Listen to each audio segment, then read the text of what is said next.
आज भारत की लोकसभा के अंदर भारत के गृह मंत्री ने दिल्ली नगर निगम के एकीकरण का एक प्रस्ताव प्रस्तुत किया है। एकीकरण को लेकर के जो कारण बताए जा रहे हैं उसमें सबसे बड़ी बात थी आर्थिक तंगी, आर्थिक नुकसान, एमसीडी का।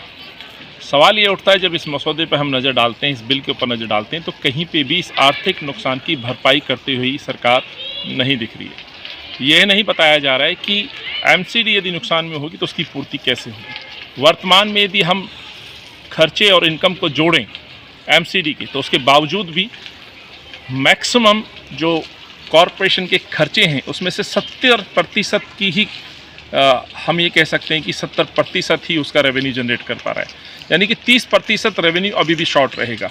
तो इस बिल के अंदर कहीं भी गृह मंत्री ने यह नहीं बताया कि 30% की लगभग क्षतिपूर्ति कैसे एमसीडी के अंदर होगी। जो कहा जा रहा था कि कर्मचारियों की तनख्वाह समय पे नहीं मिलती, कर्मचारी परेशान होते हैं, उसका प्रभाव विकास पे पड़ा है। मान लीजिए कर्मचारियों को सैलरी मिल भी गई समय पे, जो कि अभी होगा भी नहीं। मान लीजिए यदि सैलरी मिल भी गई तो प्रश्न ये उठता है कि एमसीडी के अंतर्गत होने वाले जो प्रोजेक्ट्स हैं, सड़कें हैं, पार्कों का निर्माण है, फ्लाईओवर हम कह सकते हैं, स्कूल, अस्पताल हम कह सकते हैं, उन विकास के लिए पैसा कहाँ से आएगा। ये देश के गृह मंत्री ने उसमें बिल्कुल भी कहीं जिक्र नहीं किया है मसौदे में कि आखिर कहाँ से ये पैसा आएगा।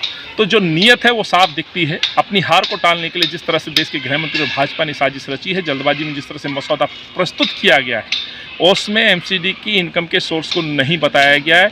कोई व्यवस्था नहीं की गई है कि भारत सरकार या राज्य सरकार वो मदद पूरी करेगी या नहीं करेगी। प्रश्न ये उठता है कि जो लगभग 13,000 बेल आउट पैकेज की हम मांग कर रहे हैं, जो अभी तक एमसीडी लॉस में, उसकी क्षतिपूर्ति कैसे होगी, उस पर भी कुछ नहीं बताया गया। तो यहाँ जहाँ भाजपा की नीयत ठीक नहीं है, वहाँ मैं आम आदमी पार्टी से भी कहना चाहता हूँ। कल मैंने उनका भाषण सुना विधानसभा के अंदर, कहीं अरविंद केजरीवाल ने कहीं भी एकीकरण के खिलाफ एक शब्द नहीं बोला। क्यों अरविंद केजरीवाल ने दिल्ली विधानसभा सत्र के अंदर ये प्रस्ताव पास करके क्यों देश के गृह मंत्री पार्लियामेंट में नहीं भेजा? तो प्रश्न मैं अरविंद से ही पूछना चाहता हूँ, केवल राजनीति करेंगे, बयानबाजी करेंगे, या राज्यसभा के अंदर आपके सांसद उस बिल के समर्थन में खड़े होंगे या विरोध में खड़े होंगे, या केवल एक ट्वीट करके मात्र विरोध दर्ज कर देंगे? क्या अमित शाह और भाजपा से इतने डरते हैं अरविंद केजरीवाल की दिल्ली को बचाने के लिए आज दिल्ली का जो एकीकरण का बिल प्रस्तुत किया गया है, जो केवल और केवल जनता को परेशान करने वाला बिल होगा? जिस सोच के साथ कांग्रेस ने ये बिल बनाया था, शीला जी ने और कांग्रेस ने बिल बनाया था, 3 कॉरपोरेशन का उद्देश्य था कि लोगों को बेहतर प्रशासन देना, कर्मचारियों को, अधिकारियों को और नेताओं को जनता के बीच पहुंचाना। ये कॉरपोरेशन के अंदर जो रोजमर्रा के काम होते, सबसे बड़ा उसमें काम है सफाई का, सड़कों की व्यवस्था।